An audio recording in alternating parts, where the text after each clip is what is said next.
Chapter 6. Before. 1. Okay. Well, that went as well as can be expected. Sending the videos to Courtney's mother, I mean. I had been told to leave them both alone. If I don't, she will be calling the police, and a harassment accusation will be made. I even got messages from her aunt. Her aunt, and I quote, called me the worst person she has ever spoken to. I said she was funny and thanked her. Jerome and Ivy had a good chuckle over that too. I'm unsure if that was a good sign of my character. With me and relationships, I go catatonic when they end and make sure I can never go back. And I guess that was me doing that. It may have been to protect me from myself. 2. Right then, I was just debating my life on Katie's sofa and deciding what to do next. Maybe I should call my mother. Me and her have not been on good terms since she made me homeless. She made me homeless when I was at my worst. It happened the day after I crashed the Vauxhall Astra. Later that night, I got drunk to try and hide from the pain of losing my freedom, driving, and went back home just before midnight. I let myself in because at this point my keys actually worked on the locks. I also brought Jerome, his ex, and Courtney with me. I went upstairs and told them to wait in my room while I went into my mother. I sat on the edge of her bed, tears streaming down my face, and tried to wake her. Sometimes a son needs his mother, and this day was a tough one. When you're driving a car and it crashes like mine did, your life flashes before your eyes. I think it always does, if you're sane, no matter how small the crash. Anyways, I was in my mom's bedroom, and she eventually woke, but so did her partner, that sleeps in a different room. Weird, I know, but so was their relationship. Her partner, Sophie, came out of her room and kept telling me to leave my mum alone. Now, I did give her 3 warnings before I snapped, but she didn't listen. So I did snap and shout at her and told her to get back in her room before I made her. Poor decision, especially shouting in front of 2 women that have PTSD from bad men in their lives. But I was in a really bad place. My mum was on sleeping meds, which was why it was so hard to wake her up. But I did not know this at the time.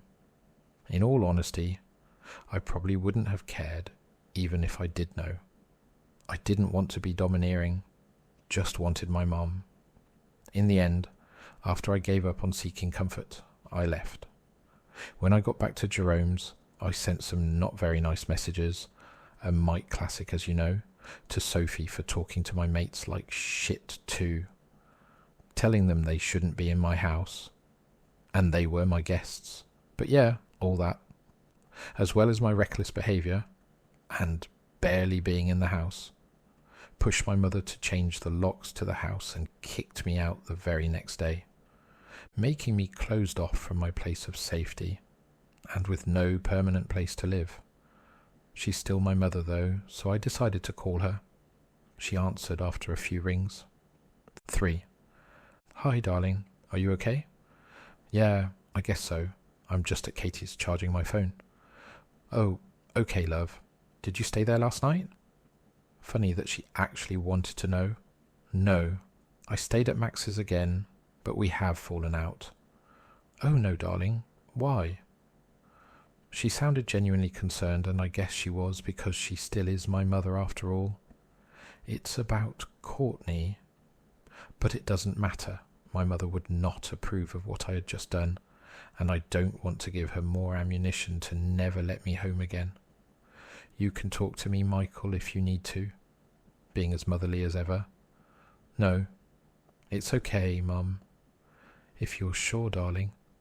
I was looking at my feet, and thought and said without meaning to, fuck. What's wrong, Mike? My mother asked. I've realised I've left my shoes, as well as my backpack, in Katie's car, and I told my mother this, and asked her if she could drop me some shoes down. I'm sorry, darling, but we can't. Sophie and I are over visiting my friend in Oakham. For fuck's sake. I couldn't help but say it. I'm sorry. It's okay, I thought for a moment and said, I'm going to go. Got stuff to do, and I didn't want to snap at her again. I love you, Mike. Stay safe, I say. Yeah, I will. And hung up. I don't like talking to my mother like that, but it's been hard recently with being homeless and all, to be a good son. 4. I saw a message from Kerry, someone Max likes even though he has a missus. Hey, how are you XX? But I couldn't be bothered to flirt, so I swiped it. I had got to go to a job centre appointment, so I didn't get sanctioned. Make an emergency GP appointment, check in at the council for housing, and I decided I was going to officially report Courtney's stepdad for assaulting me outside of Jerome's. See how they liked the police involved. And I had to do all that with no shoes and a phone that has 30% battery. This was going to be fun.